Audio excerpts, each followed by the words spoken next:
experience with that character, and it's suddenly, you know. But I think that's the sort of writer she was, where perverse, where she just goes in and just hits the dark. You know, she just goes after the darkness in those kind of moments and things. And no, but I was thrilled you actually wanted to do it, because there was like, it's sort of one of those parts that just stops. Did he like accidentally only send you like 7? No, the end is really good too, but I like this part. I love the script so much. I wanted to be a part of a good film. I think that's all you really want, because all you have is the experience as an actor. You don't know what happens at the end of the day to the film. If it's great, then we all get to celebrate together and have a wonderful time and have that extra thing together.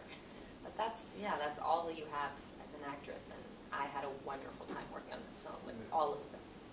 And don't mention she dies in the reviews. Yeah.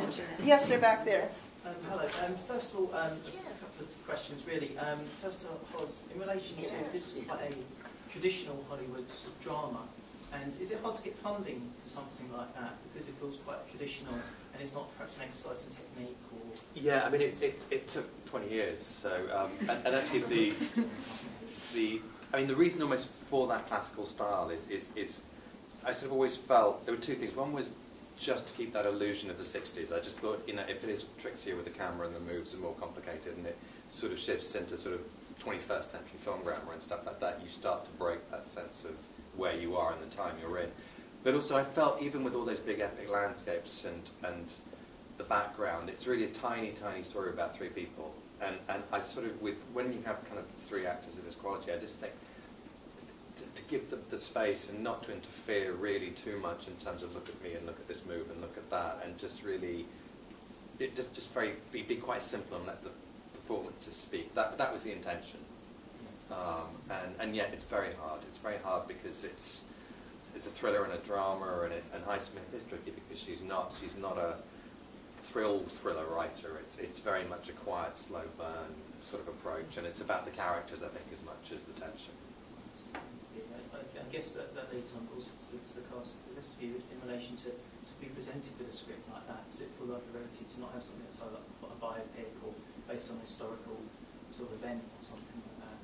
Absolutely, yeah. I mean, as soon as I got to it, I was like, of course I would love to do something like this, because these movies don't really get made very often. So yeah, also knowing we were going to go to these places is now.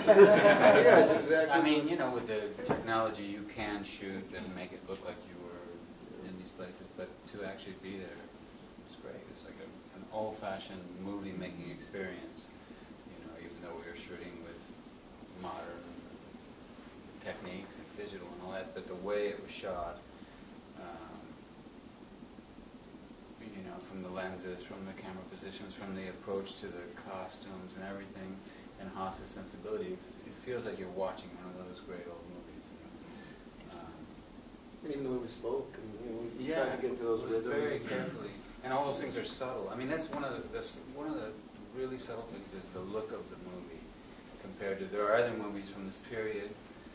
You can even say to some degree about The Talented Mr. Ripley, where you can, at least me, I'm just speaking for myself, I see that movie and I say it's great, really good performances, and there's a real concerted effort that you actually feel a lot of the time to say this is that year, this is the look, these are these tourist spots, really.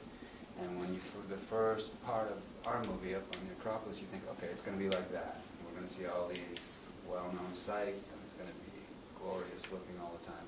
And it quickly changes. You're in places you don't know. I mean, it becomes more murky and messy in a way.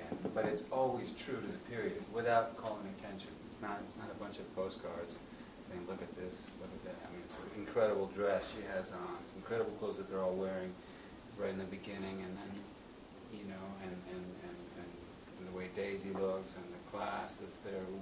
Everything is perfect. But then you're just into the story. It's very subtle the way that's done. And yet it looks like a movie that's every bit as expensive when it's probably 3 or 4 times less expensive than it was to make a movie like Talented Mr. Ripley. It has the best of that movie, and then the best of the gritty aspect of, say, Blanc Soleil or something like that. It's that kind of, right? I mean, which was, I think, a model Was a to huge some degree, influence, right? yeah. I see a hand in the second row. Yes, sir. Me, sorry. Viggo, you seem to choose personable characters. And after Lord of the Rings, personable characters, or a lot of personality, more personal. After Lord of the Rings, I'm sure you've been inundated with blockbuster scripts. And I was curious, why?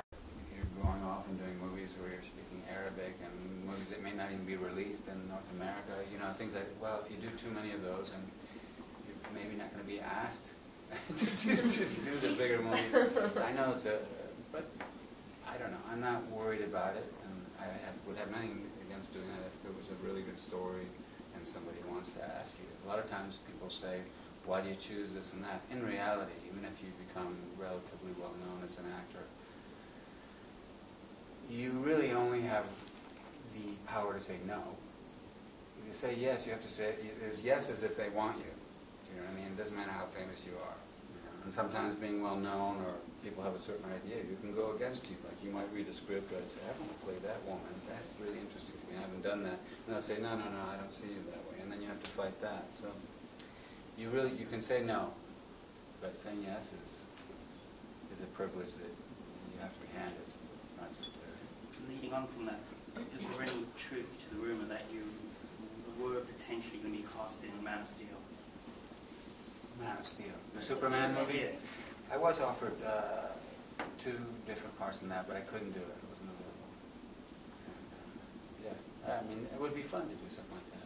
Our time is drawing short, so I know you have a question. If anyone else has one, it'll be speak now or forever hold your peace. Go ahead. Kirsten, in a lot of ways your character is kind of the Hitchcock blonde. Is that something that you use as a reference point? And if you could go back in time, would you like to be directed by him? He's probably a lot, not as nice as this guy, eh? Listen, I heard he was a real piece of work to his women, obviously, but I've worked with some real pieces of work in my time. I think I can handle Hitchcock. Definitely. But I had seen La Adventura you gave me as a reference, which I really enjoyed. So I think that was my first idea in my head. I definitely felt that this film had a Hitchcockian feel about it, but I didn't, I was a Hossein Amini blonde.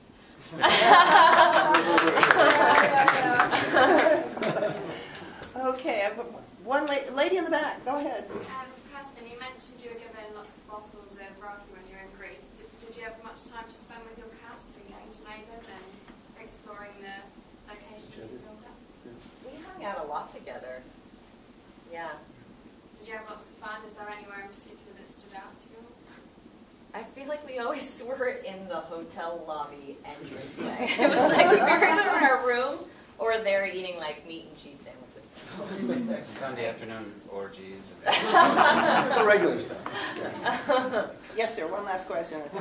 Oscar, I know you're probably soon going to get very tired of this. You probably might be already. But of course, you've been cast in the new Star Wars. That must have I been... knew there'd be one. It's exciting. You must be terribly excited with that. And when did you get started?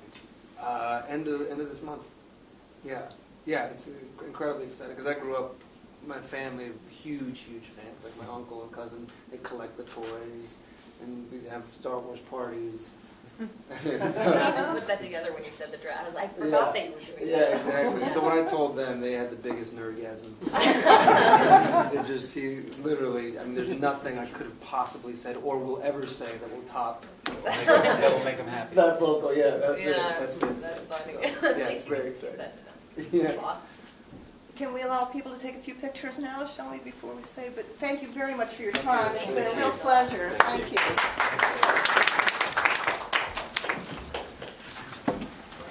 Are we standing or sitting? You want to? I don't know. Do you want us to stand or sit? Everybody? Push this chair. Oh yeah, no wonder. You'll have a drink, I guess. Okay, good. Go get in there. Get in here. Come on, Huss. Don't be shy. For all your blinds. Yeah, good hard. Brilliant, thank you. Yeah, thank you. Thank you, everybody. Thank you. Thank you. Thanks. Thank you.